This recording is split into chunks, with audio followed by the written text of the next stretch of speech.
अगर आप बेंगलुरु में प्रॉपर्टी खरीदने के बारे में सोच रहे हैं तो शायद आपको अपनी जेब कुछ वक्त बाद थोड़ी ज़्यादा ढीली करनी पड़े। कर्नाटक सरकार जल्द ही वहां पर इलाके के हिसाब से तय किए गए प्रॉपर्टी के दाम बढ़ाने वाली है, यानी यहाँ के गाइडेंस रेट बढ़ जाएंगे। ऐसे में स्टैंप ड्यूटी तो बढ़ेगी ही, प्रॉपर्टी की कीमतें भी बढ़ जाएंगी। इसका क्या असर होगा यहाँ के प्रॉपर्टी बाजार पर, आइए डालते हैं एक नज़र। बेंगलुरु के प्रॉपर्टी बाजार से अब तक अच्छी खबर ही सुनने को मिली है। मंदी इस पर असर नहीं दिखा पाई। दिल्ली के बाद ये सबसे तेजी से बढ़ता शहर है और मुनासिब दाम इसकी खास पहचान है। लेकिन कर्नाटक सरकार के जमीनों की दरें बढ़ाने का प्रस्ताव इस पर पानी फेर सकता है। जितनी कम ड्यूटी होगी उतना ज्यादा मोल होगा। आज प्रॉपर्टी के दाम सस्ते हैं और मुनासिब हैं, इसीलिए लोग खरीदते हैं। हमारी राय में इन्हें इतना नहीं बढ़ाना चाहिए कि फिर घटाने की जरूरत पड़े, क्योंकि खरीदार अब टाल रहे हैं और उससे पूरे बाजार पर असर पड़ेगा। तो दामों में कितनी बढ़त आ सकती है? सरकार ने नोटिफिकेशन में जो दरें रखी हैं, उसके हिसाब से पिछले साल के मुकाबले प्रॉपर्टी के दाम 15 से 26% बढ़ जाएंगे। इमारतों की बिक्री की भी अलग अलग दरें बदली गई हैं, जिससे दामों में इजाफा होगा। मसलन रीइंफोर्स्ड सीमेंट कंक्रीट या आरसीसी इमारत के भूतल की दर बढ़ाकर 1600 रुपए प्रति वर्ग फुट कर दी गई है, जबकि इमारतों में इस्तेमाल किए हुए सामान को देखते हुए उनकी कीमत भी बढ़ाकर 300 रुपए प्रति वर्ग फुट तक करने की पेशकश है। बस अपार्टमेंट वाली इमारतों की गाइडेंस दरें नहीं बदली गई हैं। जानकारों को डर है कि इस फैसले से रियल एस्टेट पर बुरा असर पड़ सकता है। In the past, these increases used to be only once in 2 years and once in 3 years and all. Of late, they've been doing पहले इस तरह का इजाफा 2-3 साल में एक बार हुआ करता था, लेकिन अब हर साल ऐसा हो रहा है। थोड़ा सा इंतजार करना चाहिए था। मैं मानता हूं कि सरकार को राजस्व के लिए इसे बढ़ाते रहना है, लेकिन इतना बढ़ाएं कि दामों में 2 से 5% से ज्यादा फर्क न पड़े, वरना ग्राहकों को पसंद नहीं आएगा। 2 to 5%. इससे सरकार की आमदनी जरूर बढ़ती है। जब प्रॉपर्टी की बिक्री के न्यूनतम दाम बढ़ जाते हैं तो उस पर लगने वाली स्टैंप ड्यूटी और रजिस्ट्री के दाम भी बढ़ते हैं। विशेषज्ञ इतनी ज्यादा बढ़त पर सवाल उठा रहे हैं। This was long overdue from a government perspective, primarily because सरकारी नजरिए से ये जरूरी था, क्योंकि यहाँ जमीन के दामों में उतार चढ़ाव आता रहा है। उत्तर बेंगलुरु के लिए तो जबरदस्त मांग देखी गई है। क्या बढ़ाना जरूरी था? बिल्कुल। बढ़त ज्यादा हुई है, इससे जमीन की रजिस्ट्री धीमी हो जाएगी। कमर्शियल सेगमेंट की बिक्री भी कम होगी और रिहायशी इलाकों में भी असर पड़ेगा। slowdown. On the residential front, people are speculating the same thing would apply eventually for the residential market. उम्मीद की किरण ये है कि सरकार ने नई दरों को लागू करने की तारीख बढ़ा दी है और इस पर मिली शिकायतों का जायजा ले रही है। बेंगलुरु से लक्ष्मी शिवदास की रिपोर्ट, एनडीटीवी।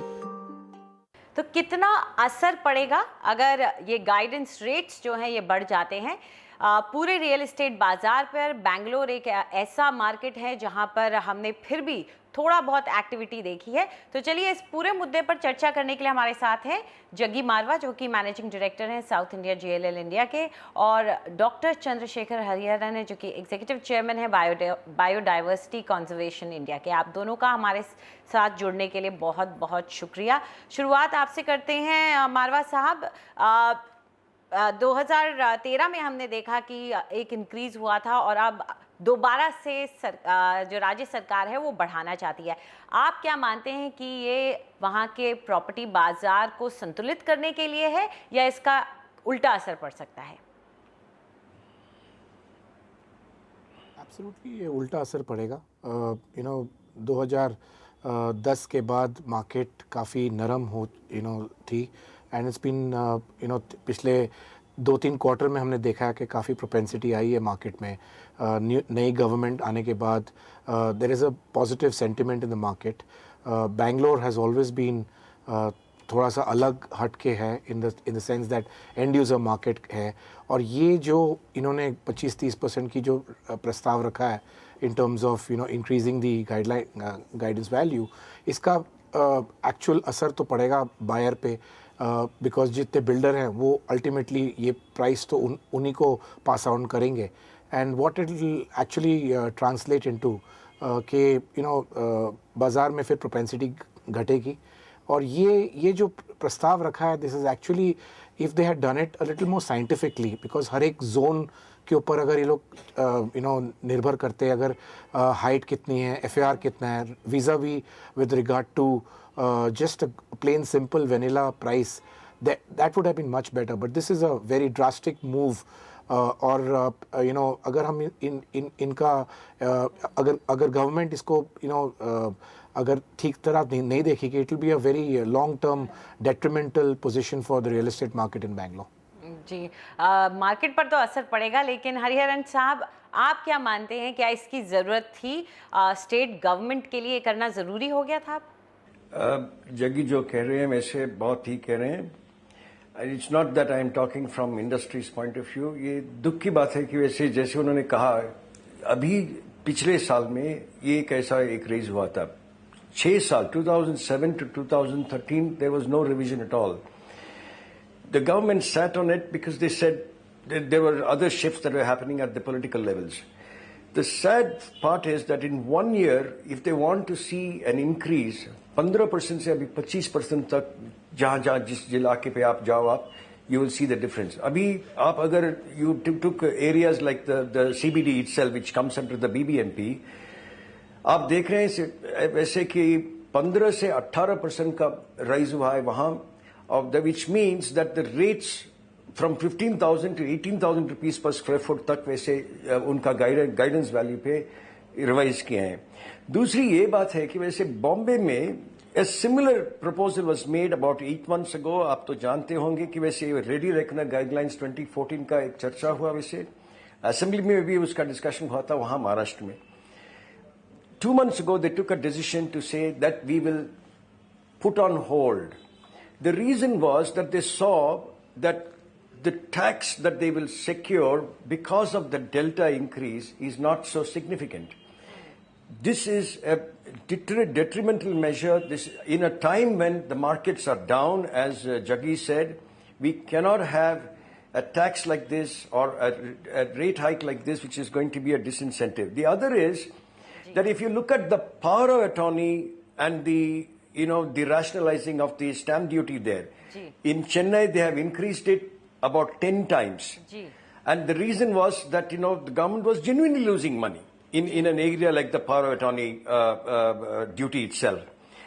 Similarly, दिल्ली में भी वैसे हुआ था, ये POA के हिसाब से एक रेज हुआ था। हम ये कह रहे हैं कि वैसे आपको अगर टैक्स का रैशनलाइज करना है, don't look at only the stamp duty itself. Look at all these other areas where you can change. For example, if I'm selling an existing property, not a new building, if I'm selling an existing property as a resale, try and see if you can bring it to be votable in a way that the delta only is charged. Let us say I bought a property at 7,000 rupees, say 3 years ago.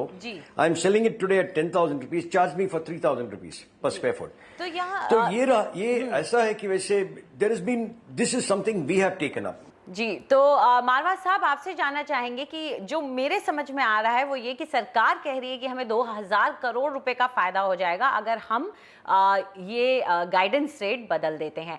तो जहां calculation जो मुझे दिखा रहे हैं हरिहरन साहब, उससे तो ये लग रहा है कि शायद ऐसा हो ही ना। तो आप क्या मानते हैं, सरकार की गणित या मैथ्स उनकी कहीं ना कहीं गड़बड़ हो सकती है आगे जाके? एब्सोल्युटली, वो समझ नहीं रहे हैं कि अगर गाइडेंस वैल्यू बढ़ाएंगे तो इंफ्रास्ट्रक्चर डेवलपमेंट भी स्लो होगा। बिकॉज आज के दिन में मेट्रो का जो काम चल रहा है बेंगलोर में, उसकी सबसे बड़ी दुविधा जो है वो एक्चुअली है लैंड एक्विजिशन की। अगर आप गाइडेंस वैल्यू एक साइड बढ़ाएंगे तो आपको भी मुआवजा ज़्यादा देना पड़ेगा। So they should think from that perspective also. So I think it's a dichotomic situation.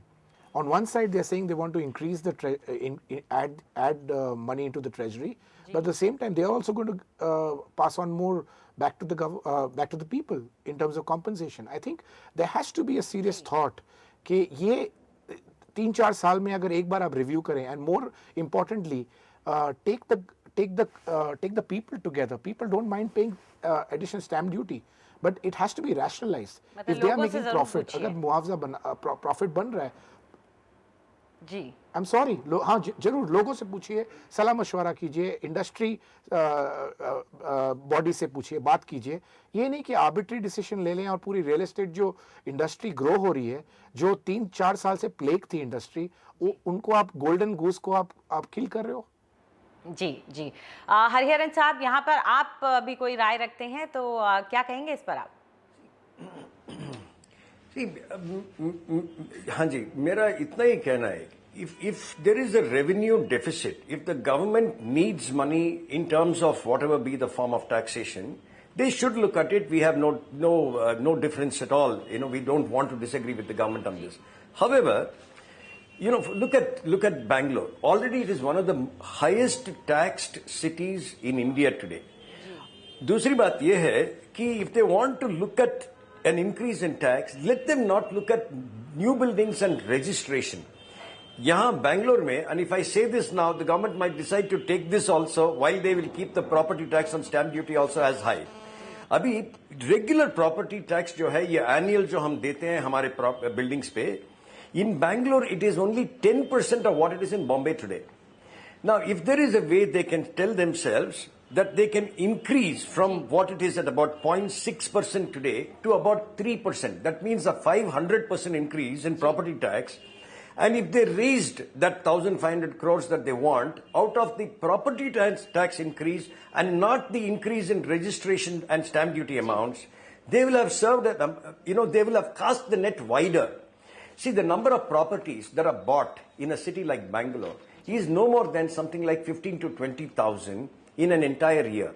If you look at Bangalore, in Karnataka's total tax collection, collection from Bangalore is 70%, while the number of property registrations is only about 15% of the total in Karnataka. What does it tell you? Please don't look at new registrations and new buildings. अगर आप वैसे taxation का वैसे rationalise करना चाह रहे हैं, वैसे रेवेन्यू भी बढ़ाना चाह रहे हैं, तो please look at property tax at the annual level and cast the net wider. जी बिल्कुल।